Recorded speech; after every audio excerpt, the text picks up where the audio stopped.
Me estabas contando lo de nada, que en medio ambiente ponen a gente ligada a las petroleras, ¿no? No, pero también me decías que en otros lugares también se da, en otros sí, ámbitos. en otras carteras. Que acá hay una asociación muy grande entre es decir, la energía es una mercancía privilegiada en los tiempos actuales. Privilegiada en el sentido de proceso de acumulación, ¿no? Claro.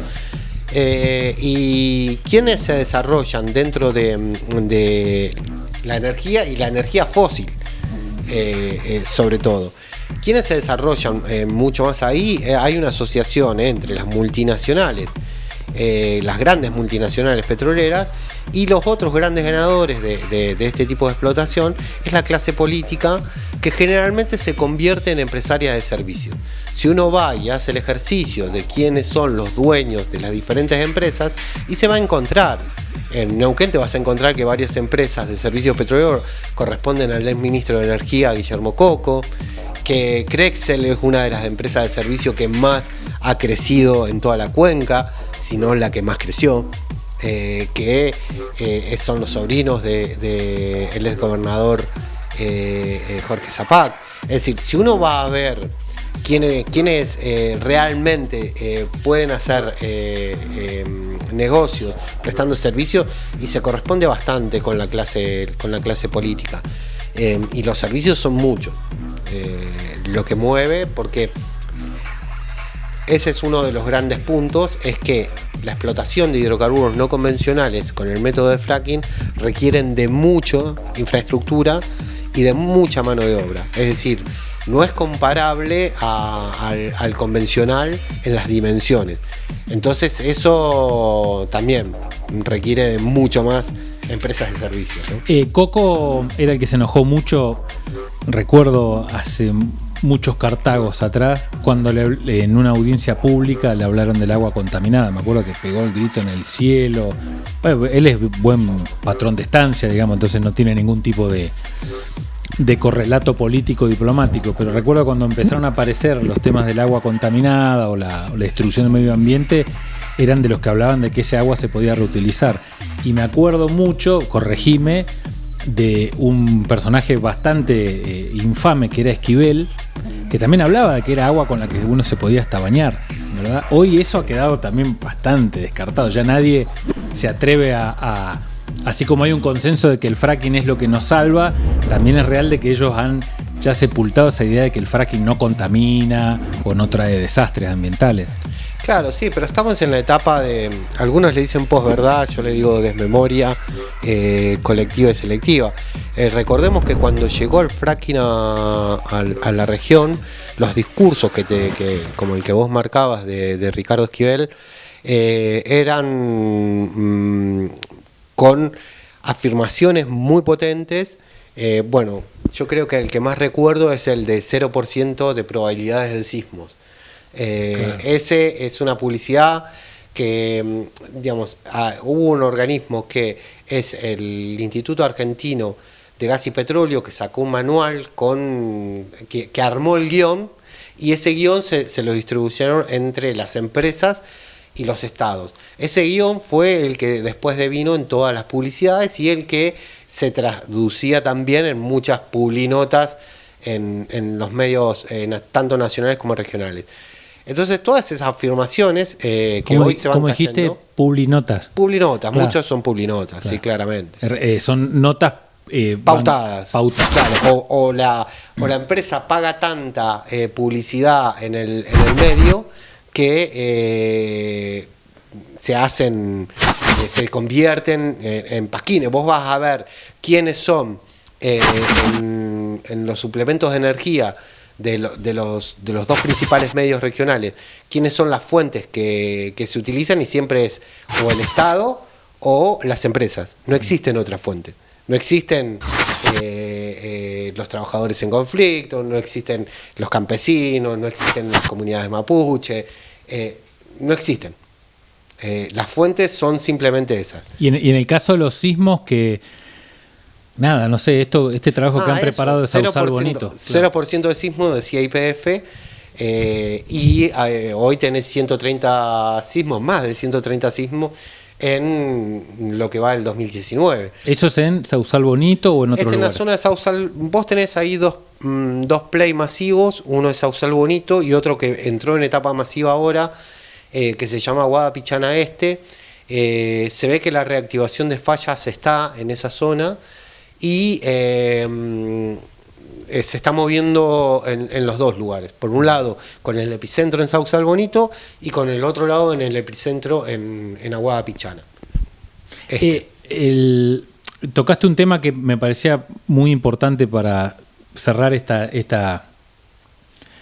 charla, esta aproximación, que es el comportamiento de la prensa, ¿no? Y dijiste, bueno, la publinota, esto de que no hay punto crítico, los suplementos de energía son suplementos para buscar publicidad de las empresas privadas, pero después el tema es que condiciona la línea editorial, digamos, ¿no? Sí. ¿Cuál ha sido el derrotero de la prensa respecto a Vaca Muerta y a lo que significa? ¿Qué han observado ustedes, cuyo principal rebote ha sido también la prensa, ¿no? Los innumerables trabajos que siguen publicando, las infografías, y eso qué significa, ¿no? Cómo la prensa, si eso lo dimensiona, termina trabajando después. Lo mejor que te puede pasar es que alguna empresa te contrate para hacer publicidad ahí. ¿Qué sucede? Sobre todo que han visto desde prácticamente desde cero, ¿no? La llegada del fenómeno del fracking acá a Neuquén y a Río Negro.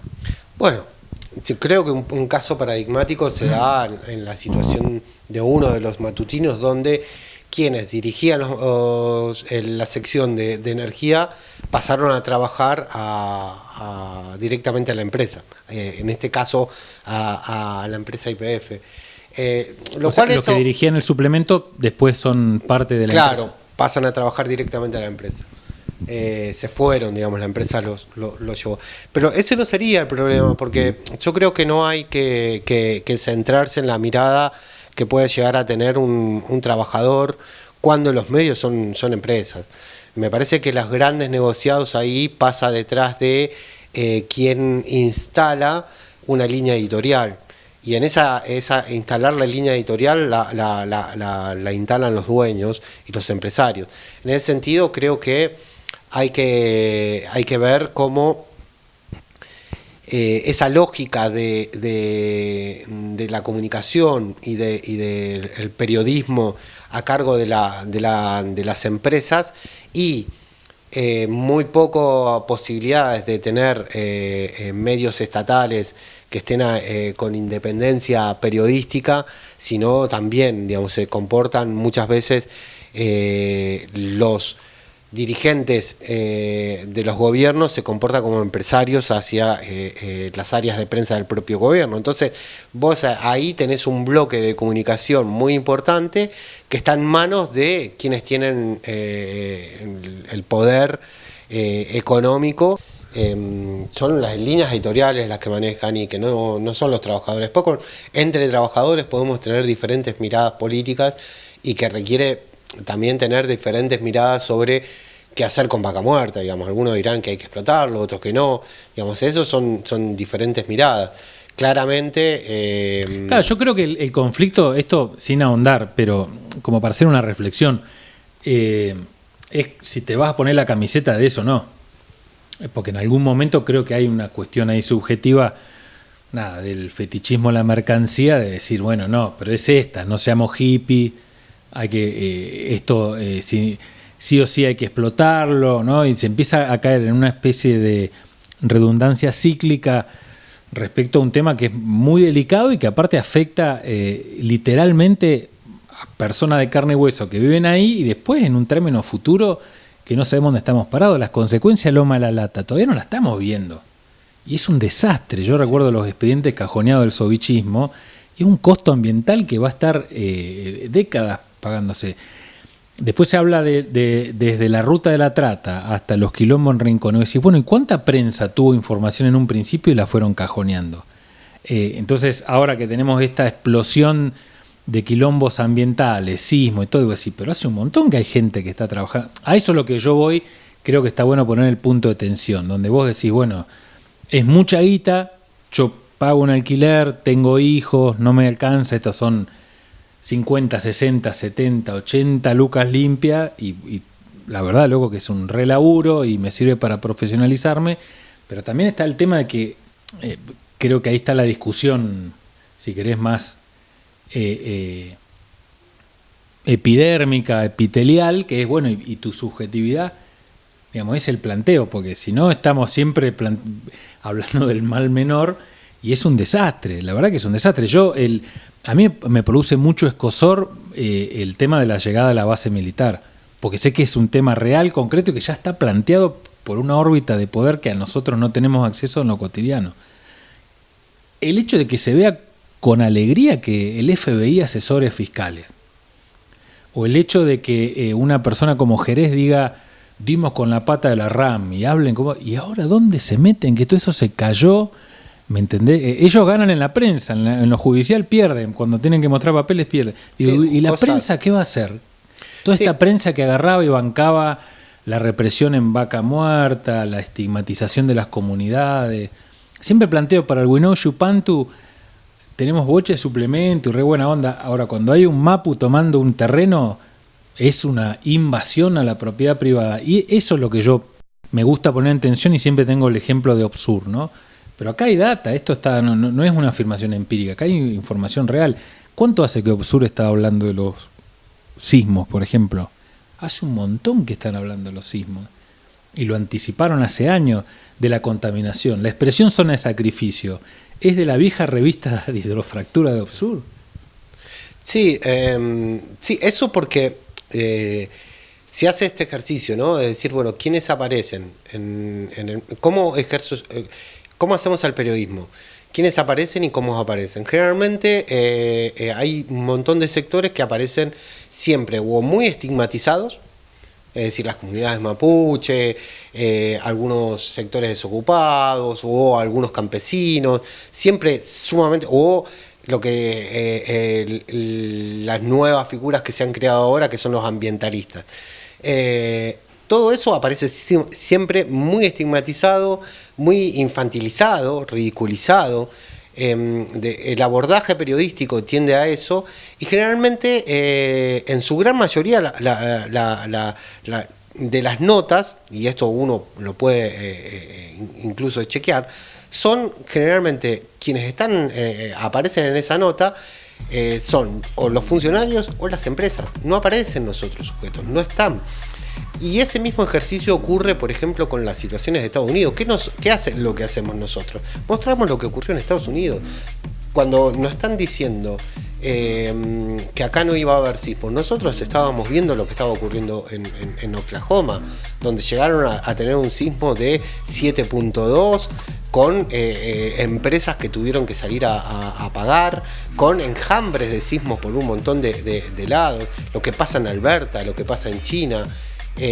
Contamos ahora que en Reino Unido se está frenando el proceso de hidrofractura por justamente los movimientos sísmicos. Y en cambio acá, cuando uno está planteado esto, generalmente aparece como bueno, hay que demostrarlo, científicamente no tenés ningún sustento.